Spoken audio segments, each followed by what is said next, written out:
कृष्णा राधे राधे। आप सभी को शरद पूर्णिमा की हार्दिक शुभकामनाएं। मान्यता है कि शरद पूर्णिमा के दिन माता लक्ष्मी का जन्म हुआ था। ऐसे में धन प्राप्ति के लिए यह दिन सबसे उत्तम माना जाता है। शरद पूर्णिमा से बहुत सारी पौराणिक कथाएं हैं। कहा जाता है इनका पाठ करने से बड़ी से बड़ी विपत्ति टल जाती है और माँ लक्ष्मी की कृपा प्राप्त होती है, सुख समृद्धि आती है। तो ये अष्टमी मार्च की पूर्णिमा को या दामोदर व्रत के नाम से भी जाना जाता है। इस दिन श्री सुस्त लक्ष्मी स्तोत्र का पाठ करने से, हवन करना चाहिए। ऐसा करने से माँ लक्ष्मी जी प्रसन्न होती हैं और अपने भक्तों को धन धान्य मान प्रतिष्ठा प्रदान करती हैं। शरद पूर्णिमा से रात को चंद्रमा पृथ्वी के सबसे निकट होता है और इस दिन चंद्रमा अपनी 16 कलाओं से परिपूर्ण होता है। चंद्रमा की किरणें अमृत की वर्षा करती है। यही कारण है कि शरद पूर्णिमा को रात के समय चांदी के या फिर मिट्टी के पात्र में गाय के दूध से बनी खीर को रात भर रखा जाता है और अगले दिन सुबह खाली पेट उस खीर का प्रसाद रूप में ग्रहण किया जाता है। ऐसा करने से बहुत सारे रोग परेशानी से मुक्ति मिलती है और मानसिक तनाव भी दूर होता है। शरद पूर्णिमा पर चंद्रमा की किरणों में की गई खीर का सेवन करने से रोगों से मुक्ति मिलती ही है। चर्म रोगों से भी परेशान लोग के लिए ये खीर का सेवन बहुत ही अच्छा बताया गया है और यह खीर आंखों से जुड़ी बीमारियों से भी बहुत लाभ पहुंचाते हैं। वैसे तो सभी भक्तों को शरद पूर्णिमा के दिन सच्चे मन से माता लक्ष्मी की, भगवान विष्णु और भगवान श्री कृष्ण के साथ ही भोलेनाथ और माता पार्वती का पूजन करके व्रत की कथा का पाठ या श्रवण करना चाहिए और यदि हो सके तो उपवास भी रखना चाहिए। जो लोग उपवास नहीं रख पाएंगे वो सच्चे मन से आज के दिन सुने जाने वाली कथाओं का यदि श्रवण करेंगे तो उन्हें भी व्रत जितना पूर्ण की ही प्राप्ति होगी। शरद पूर्णिमा के दिन ही भगवान श्री कृष्ण ने गोपी संग्रास रचाया था जिसे महारास कहा जाता है और आज के दिन भगवान श्री कृष्ण और गोपी से जुड़ी हुई इस महारास की कथा का श्रवण करने से भगवान श्री कृष्ण की भी विशेष कृपा मिलती है। इसलिए आपको सुनाते हैं शरद पूर्णिमा के दिन सुने जाने वाली मुख्य पौराणिक कथा। आप सभी से अनुरोध है हमारे चैनल पर कार्तिक मास में भी आप सुबह के समय हर दिन कार्तिक मास महत्व की कथा सुन सकते हैं, जिसके लिए अगर आपने चैनल को सब्सक्राइब नहीं किया है तो अभी कर लें। हर दिन आप इस कथा को भी जरूर सुनिए। शरद पूर्णिमा की पहली पौराणिक कथा के अनुसार प्राचीन काल में एक साहू रहता था।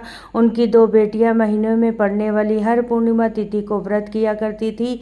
उन दोनों बेटियों में बड़ी बेटी हर पूर्णिमा का व्रत विधि विधान से करती थी, लेकिन छोटी बेटी व्रत के सभी नियमों का ठीक से पालन नहीं करती थी। साहूकार की दोनों बेटियां समय के साथ धीरे धीरे बड़ी होने लगी और उनका विवाह हो गया। बड़ी बेटी के घर पर सही समय पर एक स्वस्थ संतान का जन्म हुआ। छोटी बेटी को भी संतान हुई, लेकिन दुर्भाग्यवश उनकी बेटी की संतान होने से तुरंत बाद मृत्यु हो जाती थी। छोटी बेटी के साथ ऐसा 2 से 3 बार हुआ तो उसने एक दिन एक ब्राह्मण को बुलाया, अपनी सारी व्यथा सुनाई और इसका कोई उपाय बताने के लिए भी कहा।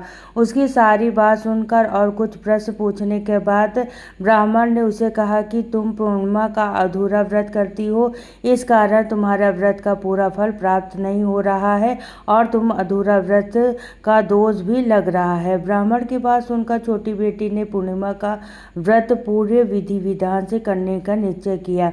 अश्विन मास आने से पहले ही साहूकार की छोटी बेटी ने इस बार एक बेटे को जन्म दिया, लेकिन उसके भी बाद तुरंत मृत्यु हो गई। इस पर उन्होंने अपने बेटे के शव को एक चौकी पर रखकर उसे एक कपड़े से ढक दिया। जब उसकी बड़ी बहन आई तो उसने उसे पीठ पर बैठने को कहा, जिस पर उसने अपने मित्र बालक का शव रखा था। बड़ी बहन जैसे ही उस पर बैठने को हुई तभी उसका घाघरा उस बच्चे को छू गया। घाघरा छूते ही वह मित्र बालक जीवित हो गया और रोने लगा। तभी बड़ी बहन छोटी बहन से बोली कि बहन, तू मुझे कलंक लगाना चाहती थी, मेरे बैठने से तो ये बालक मर जाता। तब छोटी बहन बोली, बहन मैं क्या बताऊं, ये तो पहले से ही मृत था, वो तो तुम्हारे पुण्यों से जीवित हो गया, तेरे भाग्य से इसका पुनर्जन्म हुआ है। बच्चे के रोने की आवाज़ सुनकर छोटी बहन बहुत खुश हुई।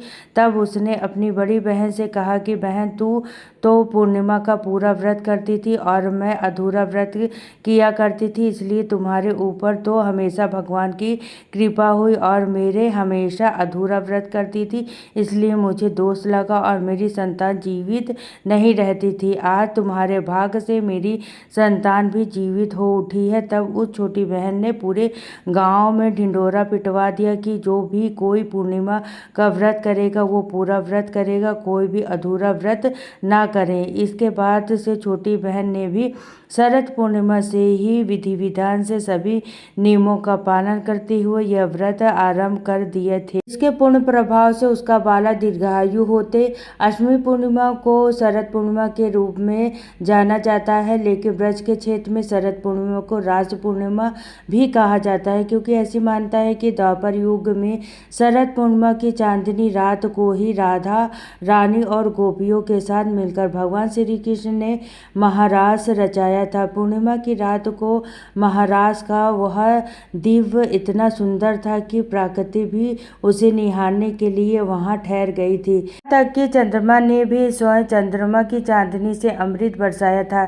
6 महीने तक स्वयं महादेव भी एक गोपी का छवि रूप धारण करके इस रास को देखने के लिए वहां पहुंचे थे और चंद्रदेव इतने मंत्रमुग्ध हो गए थे कि 6 महीने तक सुबह भी नहीं हुई थी। इसलिए आज अब शरद पूर्णिमा के अवसर पर रास की यह कथा भी सुनिए। एक बार शरद पूर्णिमा के शरद उज्ज्वल चांदनी में वंशीवट यमुना के किनारे श्याम सुंदर साक्षात मनमिनात की बंसी बज उठी। श्री कृष्ण ने 6 महीने की एक रात्रि करके मनमिनात का मान मर्यादा करने के लिए महारास रचाना था।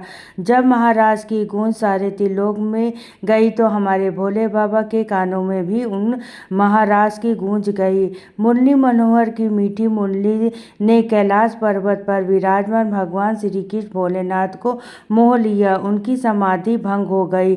अब बाबा भोलेनाथ वृंदावन की ओर बिल्कुल अरे होकर चल पड़े। उनकी तो बड़ी इच्छा थी कि वो खुद जाकर महाराज देखे। पार्वती जी ने उन्हें रोकने का प्रयास किया, लेकिन वह भी उन्हें रोककर और मनाकर हार गई, किंतु त्रिपुरारी नहीं माने। भगवान श्री कृष्ण के परम भक्त श्री असुर मुनि पर्वत, श्री नंदी, श्री गणेश कार्तिकी जी के साथ भगवान वृंदावन के वंशीवट पर आ गए, अर्थात भगवान शिव वहां पर अपने पूरे परिवार के साथ पधारे गए।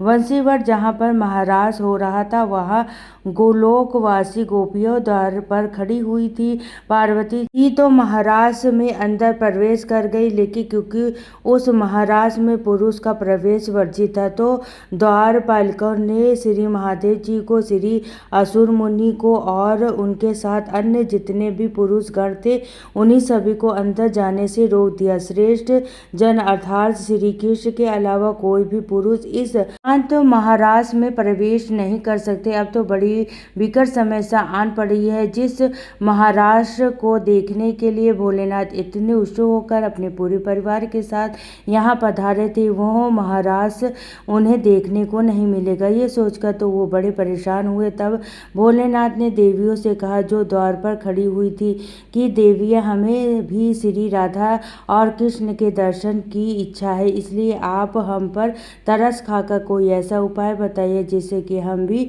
महाराज के दर्शन पा सके। तब वहां पर खड़ी हुई सखिया अर्थात गोपी बोली कि अगर आप महाराज देख चाहते हैं तो गोपी बन जाइए। मानसरोवर में स्नान करके गोपी का रूप धारण करके आप महाराज आराम से देख सकते हैं और महाराज में प्रवेश पा सकते हैं।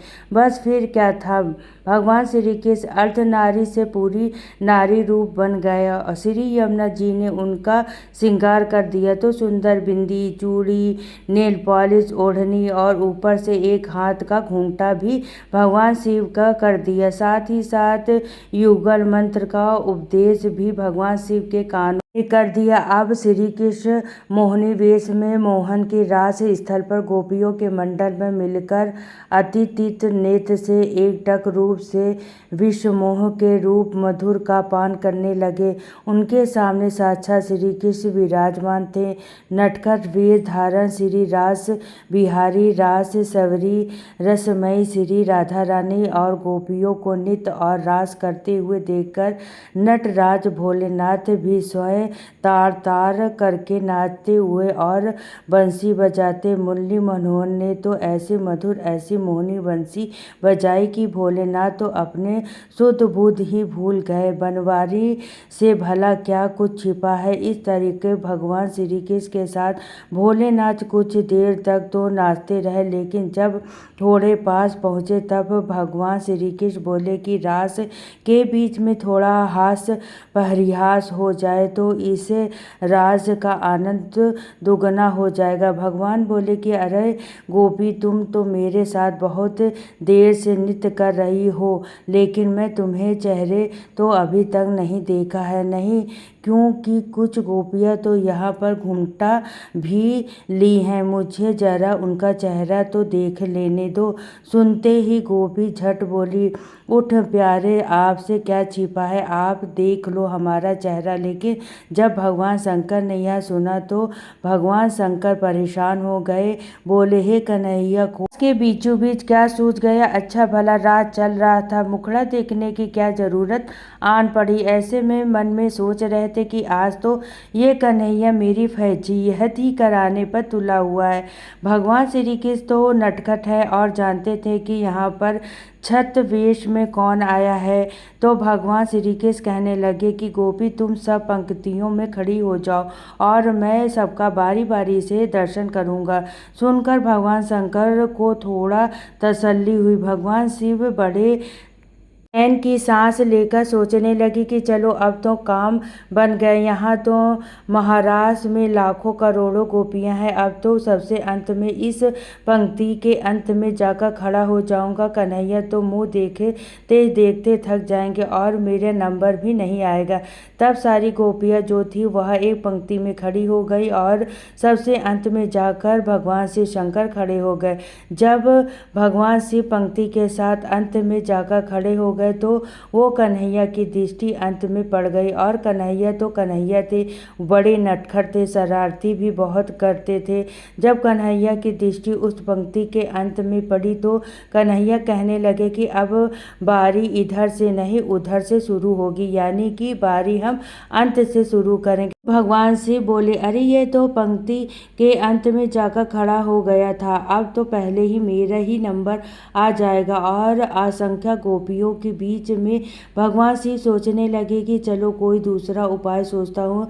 यह सोचकर भगवान शिव गोपियों के वश में तो थे ही, लंबी घूंघट काढ़ रखा था, दौड़कर दूसरी ओर से जाने लगे तो भगवान कृष्ण गोपियों से बोले, अरे गोपी, तुम परेशान मत हो, मैं सबका मुख देखूंगा, लेकिन पीछे खड़े हुए गोपी का मुख दर्शन तो मैं बाद में करूंगा। पहले मैं इस गोपी के मुख देख लूं जो इतने लाज शर्म कर रहा है। अब तो जो भोलेनाथ ने सुना तो वो तो सुनते ही दौड़ पड़े। कन्हैया जी भी कहाँ पीछा छोड़ने वाले थे, झट पड़े भोलेनाथ को पकड़ने के लिए। वो तो उस गोपी के पीछे भागते थे जो बड़ी लाज शर्म कर रही थी। और जैसे ही उन्होंने उस गोपी का घूंघट ऊपर किया तो कान्हा जी कहने लगे, ओ गोपेश्वर, आओ, आपकी जय हो, बोलो गोपेश्वर महादेव की जय, शंकर भगवान की जय। श्री राधा आदि गोपेश्वर महादेव के मोहिनी गोपी के रूप को देखकर बड़े आश्चर्य में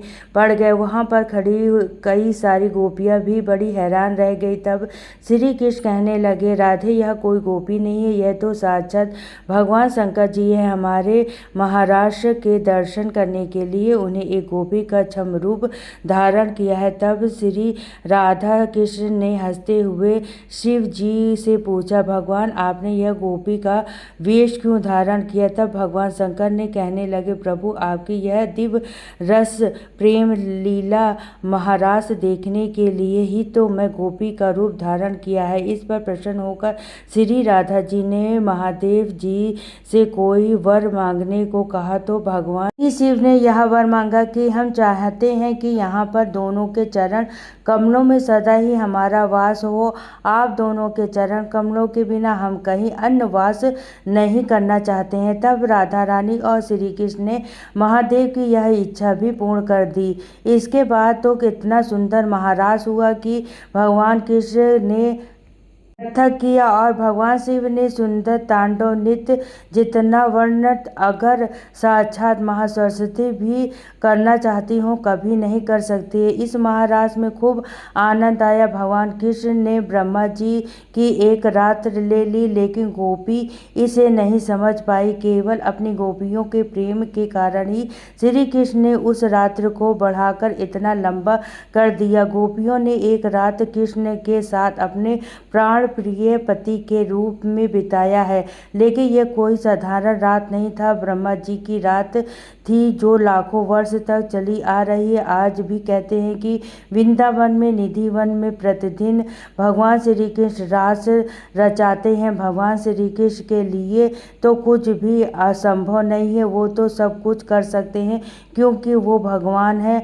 जब भोलेनाथ ने भगवान श्री कृष्ण और राधा रानी से वरदान मांगा था, तब भगवान श्री कृष्ण शास्तु कहकर कालिंदी के नजदीक ही निकुंज के पास वंशीवट के सम्मुख भगवान महादेव जी की श्री गोपेश्वर महादेव के नाम से स्थापित करके विराजमान कर दिया था। श्री राधा रानी कृष्ण और गोपियों ने इनकी पूजा की और कहा कि ब्रज वृंदावन की यात्रा तभी पूर्ण होगी जब कोई भी भक्त आपके दर्शन कर लेगा, और आपके दर्शन किए बिगर यह यात्रा हमारा हमेशा अधूरा रहेगा। भगवान श्री कृष्ण वृंदावन में आज भी गोपेश्वर महादेव के रूप में विराजमान है और अपने भक्तों को दिव्य गोपी वेश में दर्शन भी देते रहते हैं। गर्भगृह के बाहर पार्वती जी, श्री गणेश जी और श्री नंदी जी विराजमान है। आज भी शाम के समय भगवान का गोपी वेश में दिव्य श्रृंगार किया जाता है। यही थी आज की कथा। आपको कैसी लगी कमेंट बॉक्स में ज़रूर बताइएगा।